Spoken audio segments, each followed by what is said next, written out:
Sur Africa 24, l'African Union Journal vous est présenté par Afreximbank.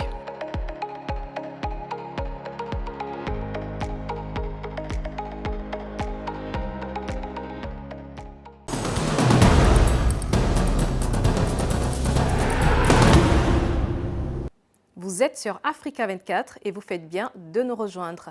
Bienvenue dans l'African Union Journal, votre programme exclusif consacré à l'actualité au sein de l'Union africaine.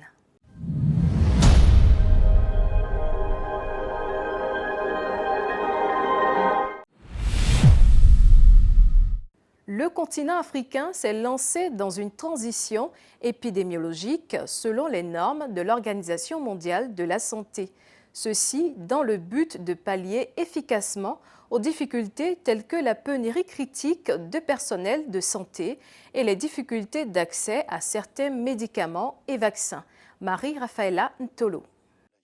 Avec des défis tels que la pénurie critique de personnel de santé, tels que définis par l'Organisation mondiale de la santé, ainsi que la difficulté d'accès à certains médicaments et vaccins, le continent africain est encore loin d'avoir achevé sa transition épidémiologique selon l'Organisation mondiale de la santé. Toutefois, certains pays comme le Rwanda, la Tunisie ou encore le Maroc ont ces dernières années franchi des étapes pour développer leur système de santé. En Côte d'Ivoire, par exemple, les pharmaciens collaborent avec le gouvernement pour la mise en place de politiques commerciales de loi en faveur de la production locale de médicaments. Nous importons, les 90% de nos importations sont de l'extérieur, ce qui n'est pas juste.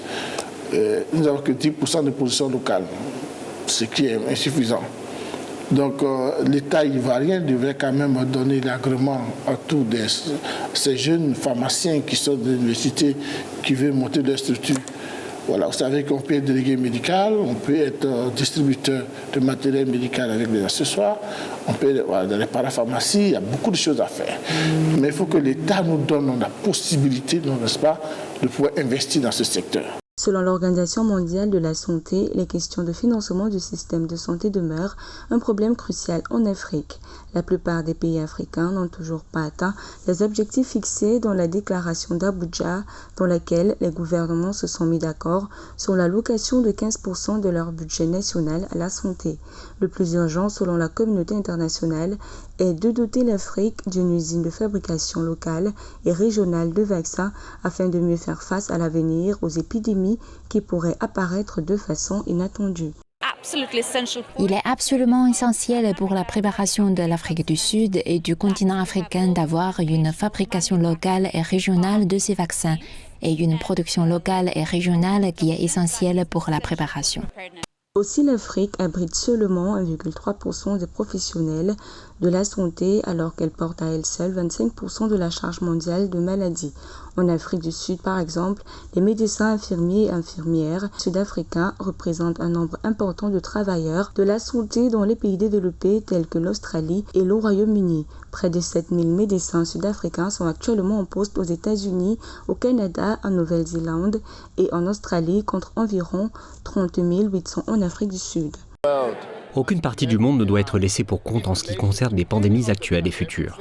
En guise de solution au développement du système de santé africain face aux besoins, le programme des Nations Unies pour le développement indique que le domaine de la santé numérique pourrait toutefois constituer une chance pour le développement des systèmes de santé africains, au vu par exemple du taux de pénétration de la téléphonie mobile en Afrique et de l'usage qui en est fait. Alors que l'Afrique importe actuellement entre 70 et 90% de ses besoins pharmaceutiques, le renforcement de la capacité de production de médicaments de qualité et peu coûteux représente une étape cruciale vers l'autosuffisance pharmaceutique du continent. Afin de stimuler la production de médicaments essentiels sur le continent, plusieurs initiatives et investissements stratégiques sont en train d'être mis en œuvre pour le développement de l'industrie pharmaceutique. Par ailleurs, l'Agence africaine du médicament indique que le secteur africain de la santé et du bien-être devrait représenter quelques 259 milliards de dollars d'ici à 2030. Philomène Tine. Permettre à l'Afrique de produire ses médicaments pharmaceutiques, c'est l'ambition affichée des autorités du continent. Pour renforcer la capacité à produire localement des médicaments de qualité et à des coûts abordables, les institutions panafricaines ne cessent de multiplier les initiatives. C'est dans ce contexte que s'inscrit la création de l'Agence africaine du médicament, entrant dans le cadre de la stratégie de l'Union africaine qui cherche à réduire la dépendance du continent africain aux produits pharmaceutiques. Ce mécanisme est destiné notamment à réguler et harmoniser le marché du médicament sur le continent, à encourager les productions en Afrique. Nous voulons interpeller les pouvoirs publics sur l'appui au développement des industries pharmaceutiques locales par la mise en place des lois et mesures incitatives. Également, harmoniser les concepts inhérents aux médicaments traditionnels améliorés, les MTA, conformément aux directives de l'OAPI et de l'OMS.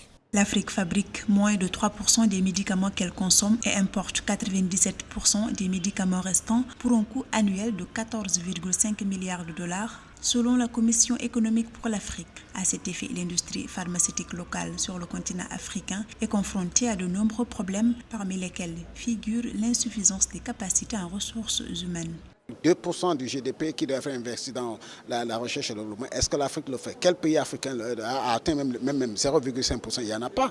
Il y a peut-être le Rwanda qui est en train de bousculer pour atteindre 1%. Je crois que c'est important, n'est-ce pas, de rechanger notre modèle. Très peu d'entreprises sont actives dans l'industrie pharmaceutique en Afrique. En raison d'un manque de capacité financière, les entreprises n'investissent pas ou peu dans la recherche et le développement du secteur. Auparavant, nous étions encore dans une situation où nous essayions de rattraper les vaccins normaux inactivés, mais maintenant nous devons vraiment nous occuper des vaccins ARNM, des vaccins à vecteur viral et de nouvelles méthodes. Il sera difficile d'y parvenir si nous ne servons pas d'intermédiaires et si nous n'apportons pas de fonds aux entreprises africaines dans les instituts de recherche pour les aider à partager ces technologies et à faciliter l'apprentissage. Ces dernières années, des pays africains comme l'Afrique du Sud ont mis en œuvre de nombreuses réformes qui ont favorisé le développement du secteur pharmaceutique en Afrique. Si ce pays d'Afrique australe est le pays le plus avancé d'Afrique subsaharienne en termes de fabrication de produits pharmaceutiques, d'autres marchés locaux de fabrication en Afrique de l'Est et de l'Ouest sont également relativement bien développés et en bonne position pour croître. L'épidémie de choléra qui a touché plusieurs pays d'Afrique de l'Est et d'Afrique australe en 2023 persiste et continue d'avoir un impact sur la région, mettant à rude épreuve les communautés et les établissements de santé. Depuis 2023, 13 pays de la région ont lutté contre l'une des pires épidémies de choléra que la région ait connue depuis des années. Et au 15 janvier 2024, plus de 200 000 cas, dont plus de 3 000 décès, ont été signalés. Face à cette situation, l'Union africaine a travaillé main dans la main avec les dirigeants africains pour endiguer la maladie. Nana Kamsoukom.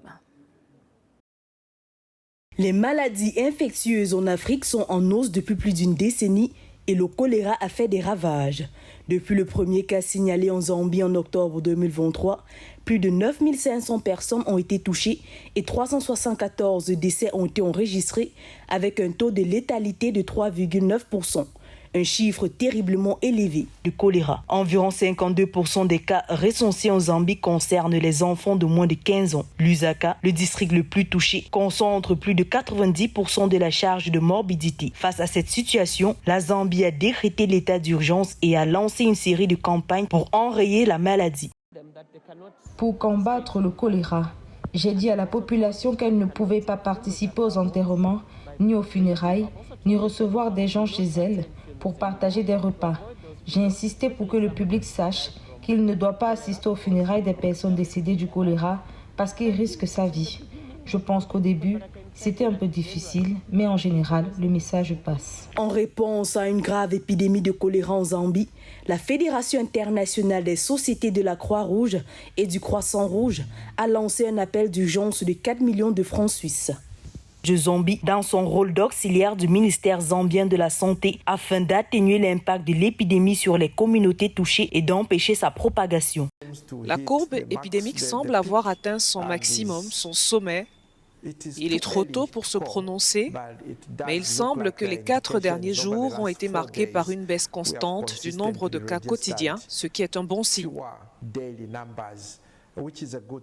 Après plus de 3 décennies de lutte contre le VIH, l'Afrique est en train de ralentir le taux d'infection du VIH-Sida. Au cours de la dernière décennie, les progrès dans la lutte contre la pandémie sur le continent ont été particulièrement notables, grâce à l'accent mis sur la prévention, le traitement et les soins. Selon le dernier rapport de l'ONU-Sida, le point sur le sida en Afrique, les nouvelles infections par le VIH ont diminué de 14% entre 2010 et 2015 en Afrique orientale et australe, la région la plus touchée en Afrique, et de 8% en Afrique occidentale et centrale. Le 1er mars 2024, le gouvernement zambien a lancé la 2e campagne de vaccination préventive contre le VIH-Sida après l'Afrique du Sud en 2017. Oui, LA est l'abréviation de Long Lasting Action. Il s'agit d'un médicament à action prolongée. Les 2 premières doses sont programmées à 4 semaines d'intervalle et par la suite, la personne se présentera pour recevoir le médicament toutes les 8 semaines car il restera dans le système pendant 60 jours. Selon l'OMS, le VIH-Sida, le choléra et le paludisme ont provoqué 212 millions de cas et 429 000 décès en Afrique en 2022. Les maladies infectieuses émergentes représentent un lourd fardeau pour la santé publique, mais ont également un impact sur les économies mondiales. Leurs origines sont généralement liées aux conditions sociales et économiques, ainsi qu'à des facteurs environnementaux et écologiques. Une situation à laquelle les dirigeants africains et les experts de la santé s'efforcent de remédier. Dans le reste de l'actualité, en Afrique australe, la SADC intensifie ses efforts dans la lutte contre le blanchiment de capitaux.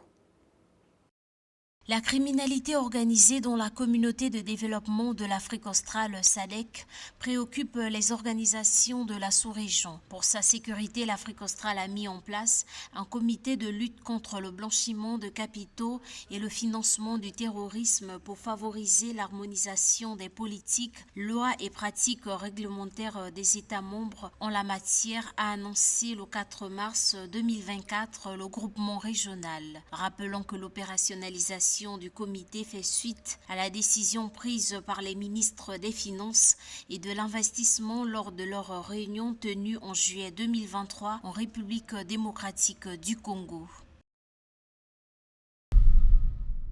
En Afrique de l'Ouest, Ring Capital lance un fonds dédié à l'Afrique de l'Ouest d'un montant de 50 millions d'euros destiné aux startups qui militent pour le changement climatique.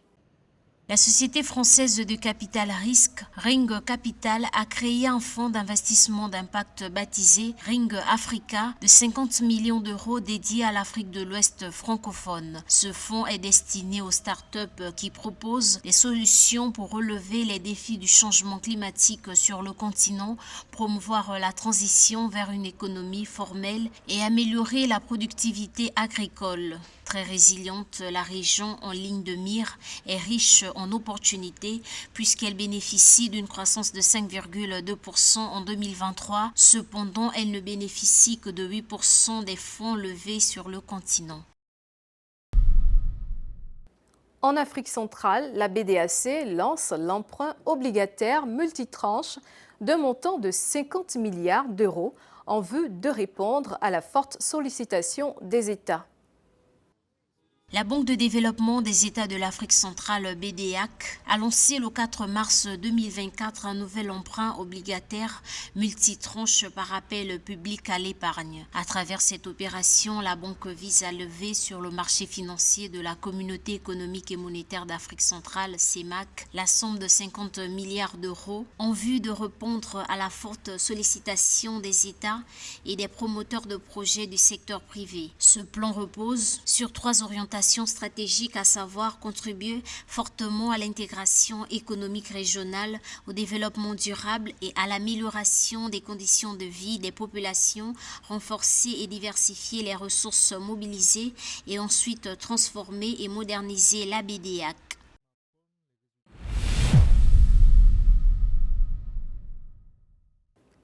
Le Brésil, avec 80 millions d'afro-descendants, soit 44% de la population, est le pays comptant la deuxième plus grande population noire au monde après le Nigeria. Selon le président Lula da Silva, qui compte renforcer les liens, les relations entre son pays et le continent africain sont étroitement liées à la construction de l'identité nationale brésilienne depuis l'indépendance. Lors du 37e sommet de l'Union africaine à Addis Abeba en Éthiopie, le dirigeant a souligné l'importance du multilatéralisme et démontré le bien fondé des enjeux liés à la coopération socio-économique entre les deux partenaires. Amen Edji. Le Brésil a réaffirmé sa coopération avec le continent africain en inaugurant un nouvel agenda. En août 2023, lors du sommet des BRICS à Johannesburg en Afrique du Sud, d'une visite officielle en Angola et du sommet de la communauté des pays de la langue portugaise à Sao Tomé et Principe, le président brésilien Lula da Silva annonçait la reconstruction des liens historiques avec les pays en développement. C'est avec une grande joie que je retourne en Afrique pour la 21e fois. Encore une fois, en tant que président du Brésil, pour m'adresser aux dirigeants de l'Union africaine, je viens réaffirmer le partenariat et le lien entre notre pays, notre peuple et le continent frère. Cette collaboration annonce ainsi un nouveau cycle d'expansion mondiale, combinant croissance, protection de l'environnement, réduction des inégalités et liberté accrue entre autres. En 2021, les échanges commerciaux entre le Brésil et l'Afrique ont atteint 16 milliards de dollars et bondi de près de 40% en 2022. Près de 4% des exportations brésiliennes sont à destination de l'Afrique. Le Brésil mesure à cet effet les enjeux liés aux investissements dans les domaines de la santé, la renégociation de la dette des pays pauvres, l'expansion technologique et l'éducation. Les BRICS ont une chance unique de façonner la trajectoire du développement mondial. Vous, entrepreneurs, faites partie de cet effort. Ensemble, nos pays représentent un tiers de l'économie mondiale. À l'occasion du 37e sommet de l'Union africaine le 17 février 2024 à Addis Abeba, auquel le Brésil a participé, les autorités ont déploré les crises sécuritaires mondiales, exhortant à la promotion d'un ensemble de politiques publiques en vue de promouvoir le multilatéralisme. Le terrorisme déstructure certains de nos États en inversant les priorités par la multiplication des dépenses militaires exorbitantes aux dépens des secteurs sociaux vitaux, tout en ouvrant la voie aux discours populistes trompeurs. Les changements non constitutionnels de gouvernement se sont multipliés en totale défiance de tout l'ordonnancement politico-juridique qui a fondé notre organisation. Au lieu d'être des modes joyeux de transfert ou de maintien pacifique du pouvoir, les élections sont devenues, par l'ampleur de leurs irrégularités, des facteurs d'approfondissement des crises. L'impératif du respect total de la souveraineté, l'intégrité, la sécurité et les intérêts fondamentaux de tous les pays de la région n'a jamais été aussi crucial qu'il ne l'est de nos jours. Selon le président Lula da Silva, les défis de l'Afrique ont de nombreux points communs avec ceux du Brésil. Plus de la moitié des 200 millions de citoyens brésiliens se reconnaissent comme afro-descendants, d'où l'importance de miser sur la création d'un ordre mondial émergent aux fins de relancer une démocratie plus inclusive et plus participative.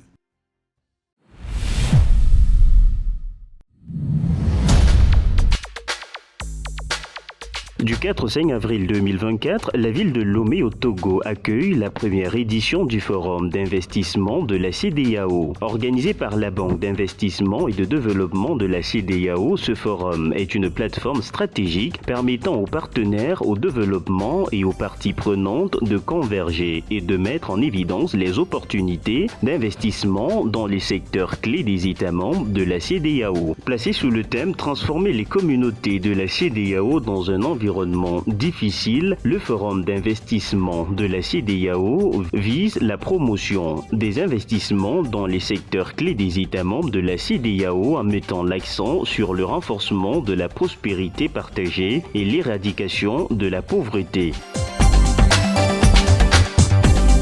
La La conférence New Space Africa 2024 se tiendra du 2 au 5 avril 2024 à Luanda en Angola sous le thème « Le rôle de l'espace dans la réduction de l'écart de pauvreté en Afrique ». Cette conférence, qui réunit en présentiel et de façon virtuelle les dirigeants d'agences spatiales nationales, la Commission de l'Union africaine, des décideurs et des responsables gouvernementaux, des fabricants et des opérateurs de satellites, des investisseurs en capital risque permettra d'échanger sur les stratégies de développement de l'industrie spatiale et satellitaire africaine. Avec davantage de pays africains investissant dans le secteur spatial, l'industrie spatiale africaine évaluée à 19,49 milliards de dollars en 2021 devrait croître de 16,16% pour atteindre 22,64 milliards de dollars d'ici 2026. Le sommet africain sur les engrais et la santé des sols se tiendra du 7 au 9 mai 2024 à Nairobi au Kenya. Initiative dirigée par la Commission de l'Union africaine. Ce sommet vise à construire un marché africain des engrais plus dynamique qui réponde aux principales contraintes liées à la santé des sols sur le continent. Le sommet réunirait également les parties prenantes de haut niveau pour parvenir à un accord sur un plan d'action décennal pour une croissance durable de la productivité dans l'agriculture africaine.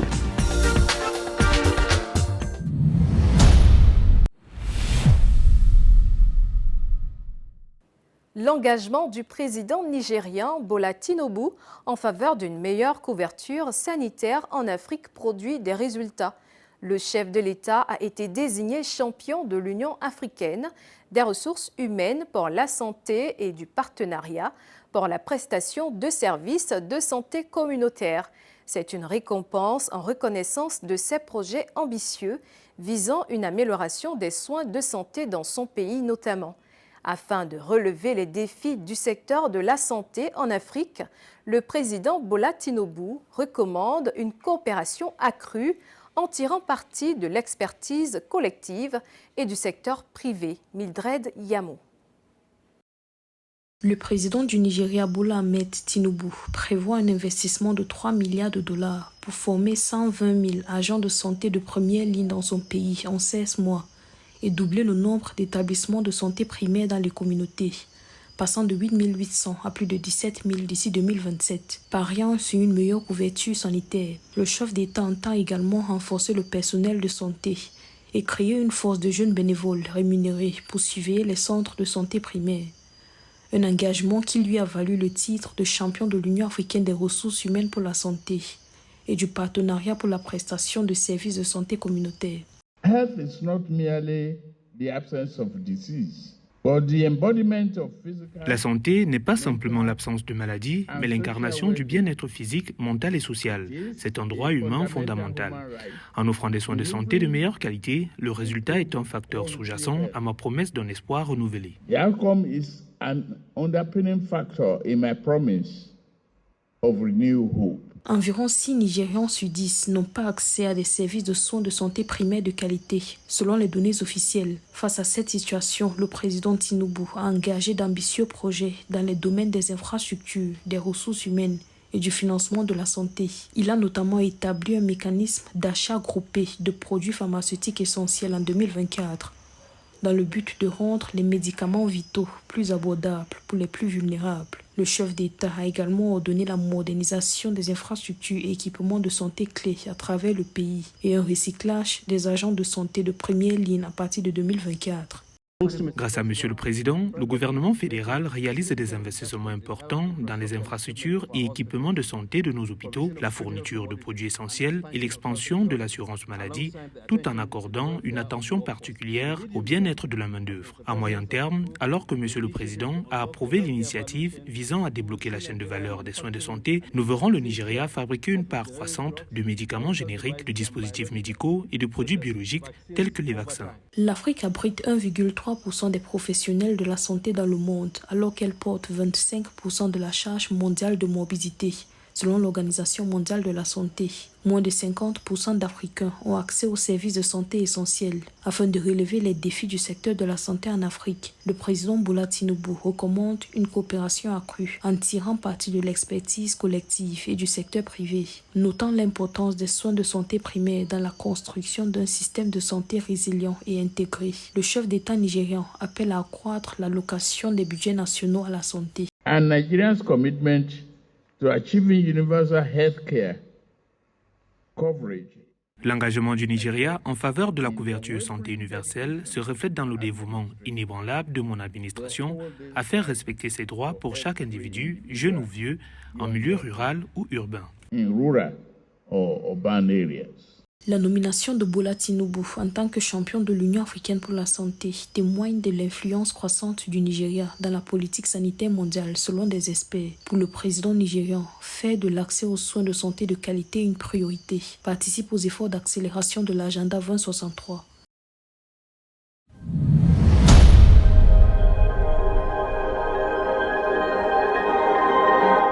Merci à toutes et à tous d'avoir suivi cette édition de l'African Union Journal. Retrouvez l'intégralité de votre programme sur MyAfrica24 et africa24tv.com.